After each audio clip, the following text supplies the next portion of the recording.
Frères et sœurs, notre marche vers la Pâque marque une pause pour quelques jours pour nous permettre de mieux nous ressourcer.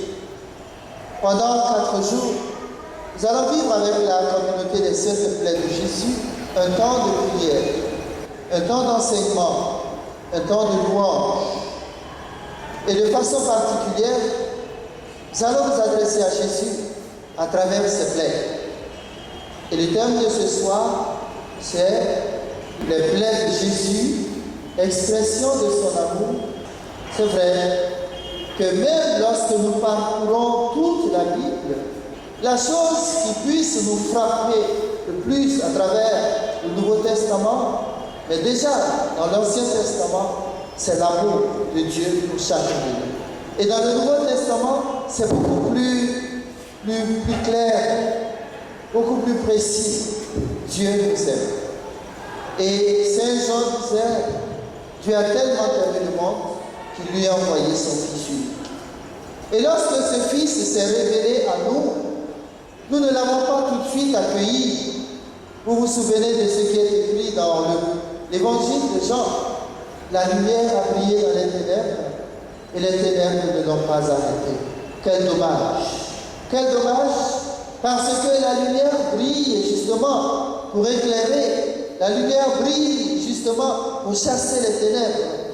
Malheureusement, les ténèbres ne l'ont pas retenu. Les ténèbres n'ont pas voulu se laisser éclairer. Voici un des drames de l'humanité qui aujourd'hui encore n'est pas capable de savoir où se trouve la vérité, n'est pas capable de savoir qui est la vérité. Et pourtant, Jésus a dit à haute voix, je suis le chemin, je suis la vérité, je suis la vie.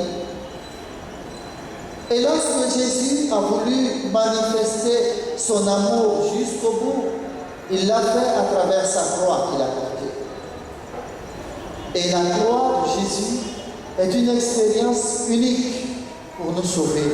Il n'y a pas une autre croix en dehors de celle de Jésus. Il y a des autres croix que nous portons, mais qui sont de petites croix à côté de celles que Jésus a portées. Et lorsque Jésus a porté la croix, vous imaginez le poids de cette croix, mais en même temps qu'il portait la croix, vous imaginez qu'il était en train d'être flagellé. Et de cette flagellation, il en a sorti les plaies de Jésus. Ce n'est pas parce que Jésus marchait qu'il a eu les plaies. C'est parce qu'il a été flagellé, parce qu'on l'a frappé. Et on l'a frappé de façon atroce. C'est comme ça qu'il a été blessé. On n'imagine pas, on ne peut pas imaginer cette douleur. Ceux qui ont reçu la révélation peuvent nous dire un peu de ce que Jésus a souffert. Mais les plaies de Jésus. Vous imaginez la plaie de son côté qui a été transpercée par la lance. Le texte de l'Évangile nous dit que les soldats sont arrivés, ils ont brisé les pieds du premier bandit qui était accroché à la croix et du second bandit. Arrivés à Jésus, ils ont constaté qu'il était déjà mort. Mais même dans sa mort, il continue de les effrayer. Donc, ils ont percé son côté. Mais tout ça, c'est encore l'expression de l'amour de Dieu pour nous. De son côté ouvert, jaillissent du sang et de l'eau. Du sang et de l'eau. Le sang pour laver nos péchés. L'eau pour nous purifier de toutes nos impuretés. Le sang pour nous libérer, nous guérir de toute maladie. L'eau pour rafraîchir notre esprit et notre corps. Le sang de Jésus pour nous désaltérer, nous pardonner. Et l'eau pour relancer notre marche, pour nous renouveler. Les plaies de Jésus, ce sont de saintes plaies. Parce que de ces plaies jaillissent de l'eau, jaillissent du sang. Et à travers l'eau et le sang, nous recevons guérison, purification. À travers l'eau et le sang qui jaillissent des plaies de Jésus, nous recevons la vie. c'est par ces meurtrissures que nous sommes guéris. Frères et sœurs, la guérison dont il est question, elle est peut-être physique, mais elle est plus spirituelle. Elle est plus spirituelle. La Bible dit, ils lèveront les yeux vers celui qu'ils ont transpercé. À la recherche du salut, à la recherche de la paix, à la recherche de la sérénité, ils lèveront les yeux vers celui qu'ils ont transpercé. Nous lèverons les yeux vers celui que nous avons transpercé par nos péchés, recherchant en lui la consolation, recherchant en lui et par lui la guérison, par sa blessure que nous avons ouverte sur son corps, nous allons à la faire rechercher la guérison de nos propres blessures, de nos blessures physiques, mais surtout de nos blessures morales, de nos blessures spirituelles. Les plaies de Jésus nous guérissent.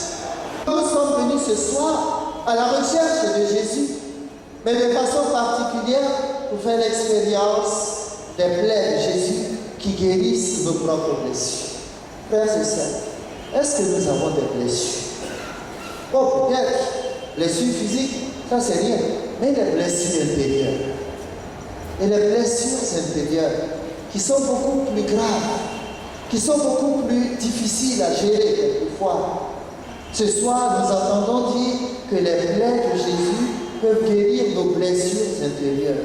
Les plaies de Jésus peuvent nous libérer de nos maladies spirituelles. Et nous devons nous réjouir. Jésus, il a été blessé parce qu'il nous aimait. S'il ne voulait pas nous sauver, s'il ne nous aimait pas, il ne serait pas descendu sur la terre. Parce qu'il connaît la méchanceté des hommes. Mais c'est comme ceux qui disent que l'homme est descendant des singes. On dit, c'est les singes qui a évolué jusqu'à être devenu homme. Les singes de maintenant, ils ont vu que l'homme est tellement méchant que s'ils deviennent hommes, ils sont foutus. Donc, ils restent entre eux là-bas. Parce que les hommes sont méchants entre eux. Les hommes sont méchants. On se blesse inutilement. Vous remarquez même dans la forêt, quand un lion, il n'a pas faim, il ne tue pas un animal. Quand il n'a pas faim, il ne tue pas. C'est quand il a fait, il va à la chasse, il bouffe, quand il est rassemblé, il est couché là. Tu peux passer devant lui-même, il n'y a pas de problème.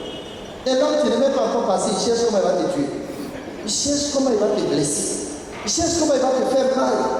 Parce que quand toi tu passes et que toi tu ris, lui il ne comprend pas pourquoi tu ris. Quand tu passes et que tu as un peu de joie, il ne comprend pas pourquoi tu as un peu de joie. Pourquoi même? Pourquoi?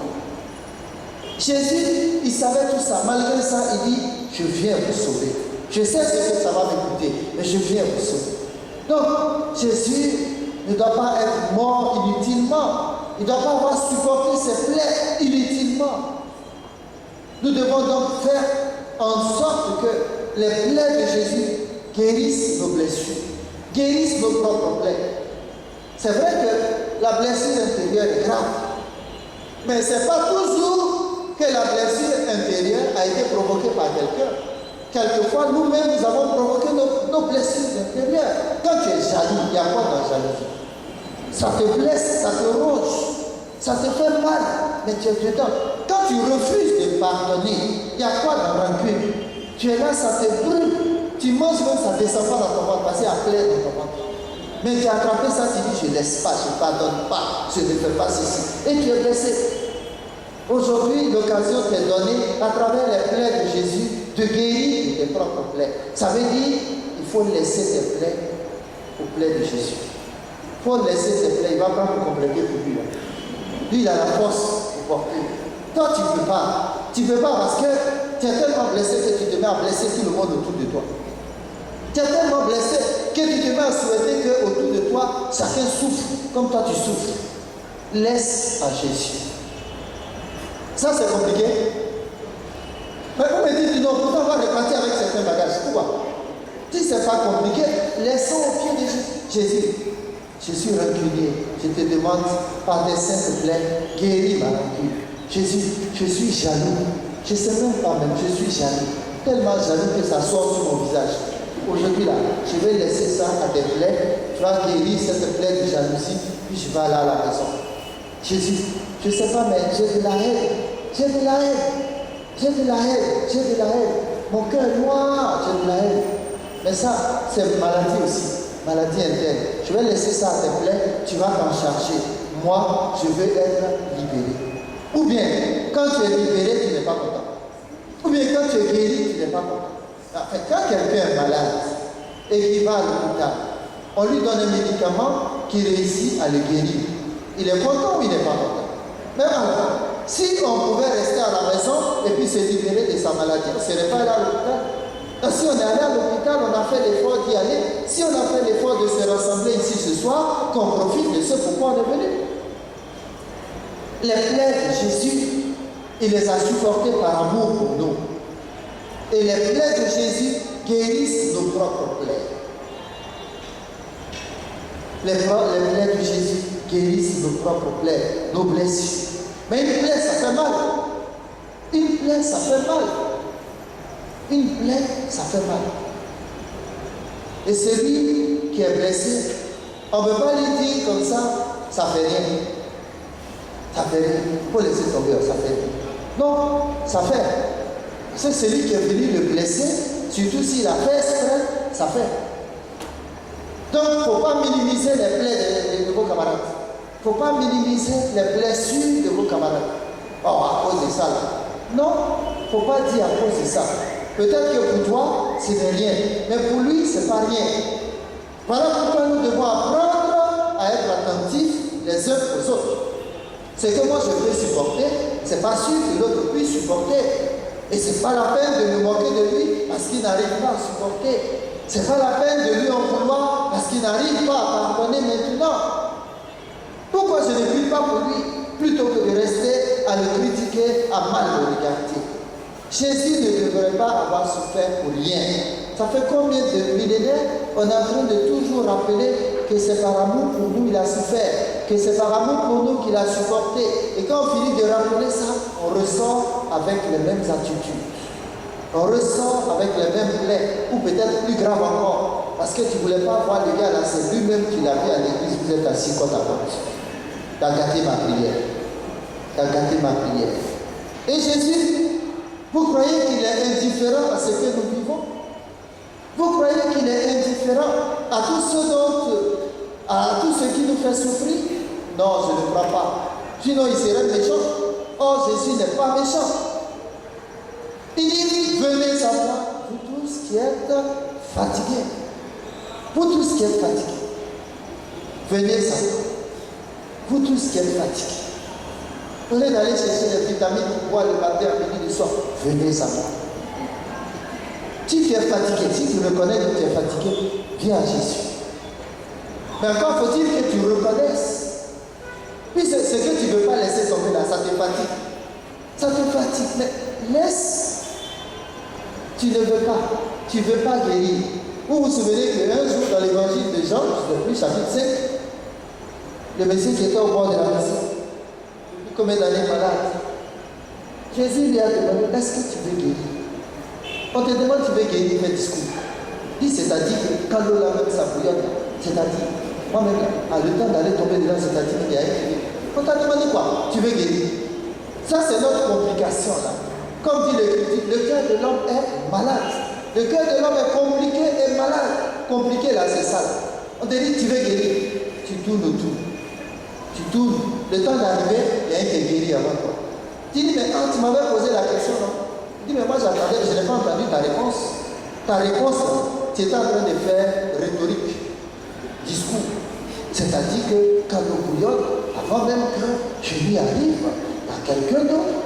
Ça, c'est la réponse. Tu veux guérir? Oui, je veux guérir. Et puis, on y va, coucou. Coucou. Tu veux guérir? Oui, je veux guérir. Tu veux être libéré? Je veux être libéré. Et puis, on va te libérer. On va te libérer. Pour guérir de ses blessures, il faut être vrai avec Jésus. Pour guérir de sa blessure, il faut être vrai avec Jésus. J'ai dit, il y a des blessures qui nous sont imposées. Il y a des blessures que nous-mêmes nous créons. Quand tu as fini de créer, il ne faut pas mettre à faire sur les autres. Il ne faut pas mettre à faire sur les autres. Si on a toujours tendance à chercher une explication extérieure, un bouc émissaire à ce qui nous arrive quelquefois. Pourquoi même tu ne veux pas reconnaître un jour que c'est toi-même qui as créé la situation? Non, moi-même je travaillais bien. Et puis voilà, quand on a embauché celle-là, elle est arrivée, elle a tout mélangé entre nous. C'est elle qui a fait, puis on m'a renvoyé. Quand tu étais là-bas, tu volais. Elle est arrivée, elle a découvert que tu voles. On te renvoie, tu dis c'est parce qu'elle est venue. Effectivement, elle est venue, elle a découvert que tu voles. C'est pour ça qu'on t'a renvoyé. Donc tu ne peux pas dire que c'est depuis que celle est venue que mon travail est gâté. Non, c'est comme on ne t'avait pas attrapé que ton travail n'était pas gâté. Mais remets-toi en cause. Dis-toi que tu es fautif. Dis-toi que la situation, c'est toi qui l'as créée. Si celle-là n'était pas venue dans la société, jusqu'à présent, moi je suis là-bas. Mais là-bas, vous allez prendre la retraite. Alors que c'est lui qui allait faire tomber la société avant même d'aller à la retraite. Quand il vole un peu, il dit non, moi c'est un peu, c'est moi je vole. Oh, il sait pas que c'est un peu là qui fait tomber la société. Quand tu veux que Jésus te guérisse, il faut être sincère avec lui. C'est comme tu dis, quand tu vas à l'hôpital, si tu as mal à la tête, on te demande qu'est-ce que tu as, tu dis j'ai mal au pied, on va te donner un médicament pour guérir le pied. Tu ne vas pas guérir. Et tu vas continuer de souffrir, tu vas dire vraiment, ce médecin-là, il n'est pas bon. Alors tu oublies que toi-même, tu n'as pas dit la vérité au médecin. On te demande, tu as quel âge? J'ai 18 ans. Alors que tu sais que tu as 47 ans. J'ai 18 ans. On te donne un médicament de 18 ans depuis que tu ne guéris pas. Ah, mais ce médecin n'est pas bon. Ce médecin n'est pas bon. Et toi-même, tu es bon.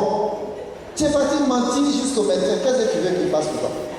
Dis jusqu'au médecin, tu ne peux pas dire la vérité. Les plaies de Jésus, il les a supportées par amour pour nous. Et la réponse que nous devons donner à l'amour de Jésus, c'est l'amour de notre cœur. Et ainsi nous serons guéris. Voici que je me tiens à la porte de Jésus, je frappe. Si quelqu'un entend, s'il m'ouvre, j'entrerai chez lui. Et le pape Benoît disait, n'ayez pas peur d'ouvrir votre cœur à Jésus. Quand il entre chez vous, il ne vous enlève rien du tout. Au contraire, il vous apporte tout. Il vous apporte tout. Et dans le tout là, il y a la guérison, la libération, il y a la délivrance. Jésus ne peut pas être dans la vie de quelqu'un et puis ce quelqu'un sera malheureux. Ça ne marche pas comme ça. Sinon, il n'est pas là. Sinon, il n'est pas là.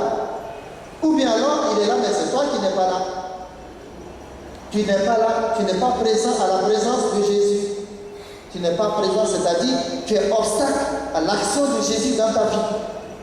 Quand il veut agir dans toi, tu lui dis, tais-toi, on verra pour toi. Je vous ai déjà raconté l'histoire du sacristain là, qui faisait parler avec le monsieur. Et puis, le monsieur l'a giflé sur une joue. Il a attendu l'autre. Il faut gifler. Quand le monsieur a giflé, il dit, ah, maintenant que l'église est finie. Donc, on va se voir nous deux, on va régler nos choses. Tu es absent à la présence de Jésus, comment il va te guérir? Il dit, je me tiens à la porte et je frappe. Si quelqu'un entend, s'il m'ouvre, j'entrerai chez lui. Et Jésus veut rentrer chez toi. Et Jésus veut demeurer chez toi. Jésus ne peut pas être dans la vie de quelqu'un et la personne sera malheureuse.